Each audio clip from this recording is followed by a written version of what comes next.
1 ampere SI unit of current, current की SI unit क्या होती है? एम्पियर होती है। ओके, 1 एम्पियर की डेफिनेशन देखेंगे। 1 ampere is that constant current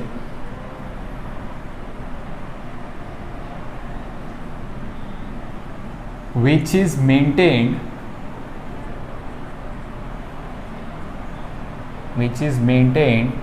in two infinite parallel conductors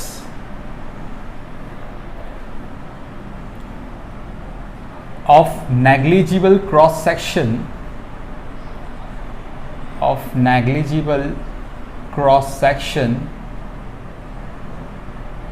which is kept 1 meter apart,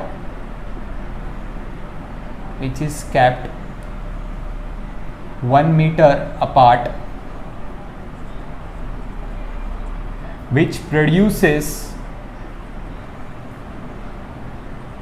a force of 2 into 10⁻⁻7 Newton पर metre.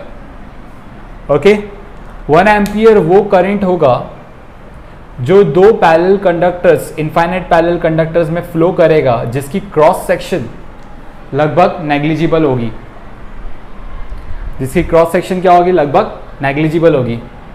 और वो दो कंडक्टर्स 1 मीटर की दूरी पे रखा गया है। ओके, तो उन कंडक्टर्स के बीच में फोर्स ऑफ अट्रैक्शन कितना बनेगा? 2 into 10⁻⁻7 न्यूटन पर मीटर का। इसको देखते हैं हम लोग। ओके, कैसे? फॉर एग्जाम्पल, मैंने यहां पर दो इनफाइनाइटली लॉन्ग कंडक्टर्स ले लिया है। सी, these are the two infinitely long conductors. This is the first conductor and this is the second conductor.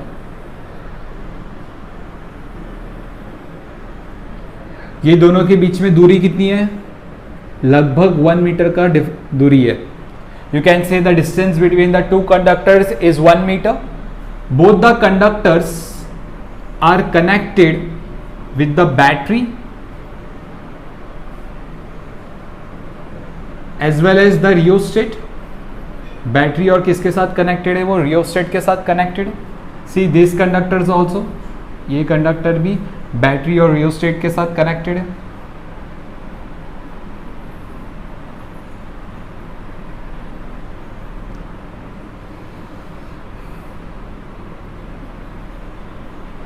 like this.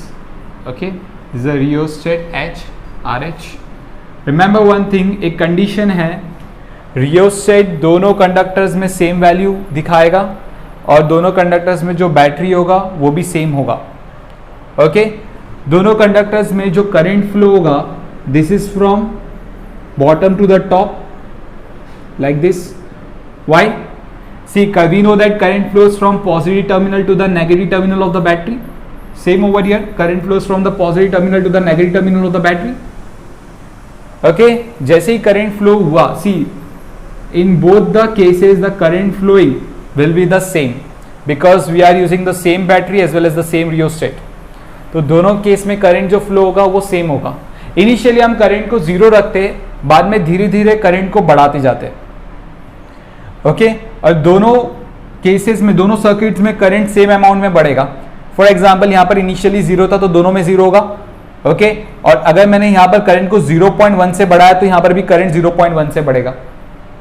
Okay, सो जैसे ही करंट दोनों सर्किट्स में, दोनों वायर्स में, दोनों कंडक्टर्स में फ्लो करना चालू करेगा तो दोनों कंडक्टर्स एक दूसरे की तरफ फोर्स ऑफ अट्रैक्शन दिखाएंगे, मतलब दोनों कंडक्टर्स नजदीक आने की कोशिश करेंगे। ओके, जिस करंट पे, सी, करंट की वैल्यू हम धीरे धीरे बढ़ाते जा रहे हैं तो फोर्स भी क्या होगा? दोनों के बीच में बढ़ते जाएगा। करंट की एक वैल्यू ऐसी आएगी जहां पर फोर्स इन दोनों कंडक्टर्स के बीच में 2 into 10⁻⁻7 न्यूटन का फोर्स लगेगा। ओके, फॉर एग्जाम्पल, यहां पर ये कंडक्टर का जो मैंने लेंथ लिया है, ये लेंथ है 1 मीटर का। सेम ओवर हियर, यहां पर भी ये जो लेंथ मैंने लिया है कंडक्टर का, ये लेंथ कितना है? 1 मीटर का। ओके, इस 1 मीटर की लेंथ पे अगर इतना फोर्स लगा कौन सी करंट की वजह से? आई करंट की वजह से। उसी करंट को हमने कह दिया 1 एम्पियर। फिर से देखेंगे क्या है डेफिनेशन, फिर से देखते हैं। हमने सी first of all this is what the infinitely long wire. Okay, infinite long wire में मैंने 1 मीटर, एक 1 मीटर का सेक्शन ले लिया है दोनों साइड में। करंट दोनों साइड में सेम अमाउंट का ही फ्लो होना चाहिए। ओके, इसके लिए मैंने बैटरी भी सेम रख दिया है, रियोस्टेट भी सेम रख दिया, और करंट की वैल्यू हम धीरे धीरे बढ़ाते जाएंगे, और दोनों कंडक्टर्स में, दोनों सर्किट्स में करंट इक्वल अमाउंट में बढ़ेगा। ओके, करंट को बढ़ते वक्त फोर्स भी क्या होगा? बढ़ते जाएगा। एक पर्टिकुलर पॉइंट पे, एक पर्टिकुलर करंट की वैल्यू पे हमें फोर्स कितना मिला? 2 × 10⁻⁷ न्यूटन इन 1 मीटर की सेक्शंस पे। ओके, उसी टाइम करंट को हमने क्या कहा? ये जो करंट फ्लो हो रहा है वो 1 एम्पियर का फ्लो हो रहा है। Okay, so this is the definition of the current flowing in the circuit of 1 ampere. Please copy down. Temperature, उसकी यूनिट के बारे में पढ़ेंगे। ऐसा यूनिट टेम्परेचर का क्या होता है? Kelvin. SI unit of temperature is kelvin. Kelvin की डेफिनेशन देखते हैं। 1 kelvin is defined as fraction of 1/273.16 thermodynamic temperature of triple point of water, okay, let's see thermodynamic temperature क्या होता है, पहले हम इसको समझेंगे। See, temperature is the measure of an energy due to the atomic motion। अगर atom motion में होगा तो उसकी जो एनर्जी होगी उसका मेजरमेंट क्या होता है? टेम्परेचर होता है। ओके, अगर मैं कहूं that this is an atom, okay, ये एटम क्या होगा? This atom is known as what? Motionless. ये एटम क्या है? Motionless atom, means it will not move. Okay, atom will be motionless. कभी एटम मोशनलेस होता है जब टेम्परेचर काफी कम होता है। कोई भी एटम मोशनलेस कभी होगा? At a temperature of -273.15 degree Celsius. इस टेम्परेचर पे एटम क्या हो जाएगा? मोशनलेस हो जाएगा, means it will not move. As the temperature start rising the atom starts moving. Okay, तो यही टेम्परेचर को जब एटम मोशनलेस हो जाता है उस टेम्परेचर को हम क्या कहते हैं? -273.15 degree Celsius, which is corresponds to 0 kelvin. जो किसके करस्पॉन्ड हो गया? 0 केल्विन। मतलब इस टेम्परेचर को आप ये भी बोल सकते हो या फिर 0 केल्विन भी बोल सकते हैं। ओके, बट हम 0 केल्विन को डिफाइन नहीं कर रहे, हम किसको डिफाइन कर रहे हैं? हम 1 केल्विन को डिफाइन कर रहे हैं। ओके, तो यहां पर थोड़ी सी मैथमेटिक कैलकुलेशन करेंगे। मैं यहां पर दोनों जगह 273.15 को ऐड कर दूंगा ऑन बोथ साइड। तो मुझे मालूम पड़ा that 0 degree Celsius is corresponds to 273.15 kelvin. If we add both side 273.15, so we comes to know that 0 degree C, this part and this part get cancel out, so वो क्या बन गया? 0 degree Celsius बन गया। So 0 degree Celsius corresponds to 273.15 Kelvin. Okay, so now we will see 1 Kelvin is defined as the fraction of 1/273.16 thermodynamic temperature of triple point of water. Now what do you mean by triple point of water? Triple point of water is that temperature when water exists in all the three phases: solid, liquid and gaseous. मतलब triple point वो point होगा, वो temperature होगा पानी का जब पानी की तीनों फेसेस जैसे कि आइस, वाटर और वाटर वेपर तीनों एक साथ एग्जिस्ट करेगी। उस टेम्परेचर को हम लोग क्या बोलते हैं? Triple point of water. Triple point of water कुछ एक्सपेरिमेंट से मेजर किया गया और ट्रिपल पॉइंट ऑफ वाटर कितना आया? 0.01 डिग्री सेल्सियस। ओके, अगर मैं 0.01 डिग्री सेल्सियस यहां पर ऐड कर दूं तो 0 degree Celsius plus 0.01 degree Celsius 273.15 plus 0.01 Kelvin. So it comes out to be 0.01 degree Celsius, which is what, 273.16 Kelvin.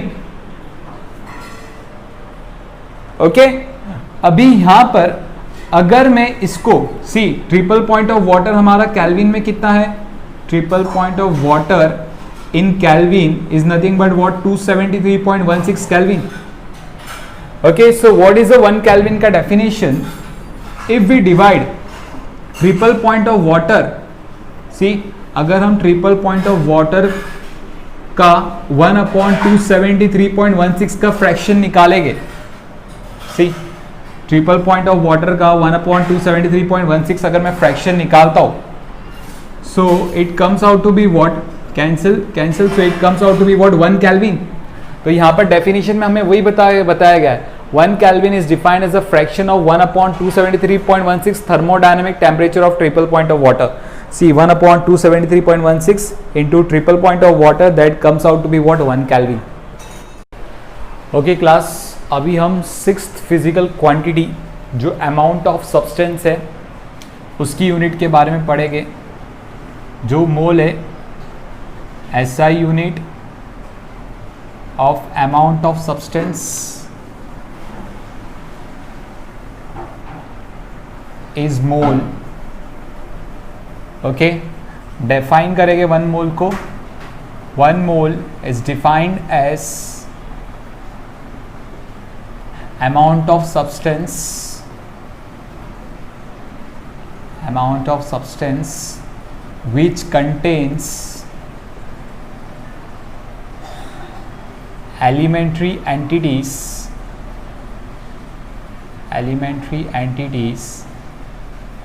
as that of an atom of 0.012 kg of carbon 12C isotope. Okay यहाँ पर elementary entities का मतलब हुआ ions, molecules and atoms. इस चीज़ को समझते हैं. चलो हमने क्या किया, 12 ग्राम जो 0.012 kg 12C कार्बन आइसोटोप ले लिया मैंने. ओके ये जो कार्बन का आइसोटोप है इसको हमने क्रश किया और छोटे छोटे पार्ट्स में बदल दिया. ओके अब उन्हीं छोटे छोटे पार्ट्स में से मैंने एक छोटा सा पार्ट ले लिया and I will count in this part that is how much atoms, molecules और आयंस. तो हमें मालूम पड़ा कि इस पार्ट में 6.022 इंटू 10⁻23 एटम्स हो गए. ओके और इन्हीं को हमने क्या कह दिया, this is nothing but what, 1 मोल. ये ही 1 मोल की डेफिनेशन होती है.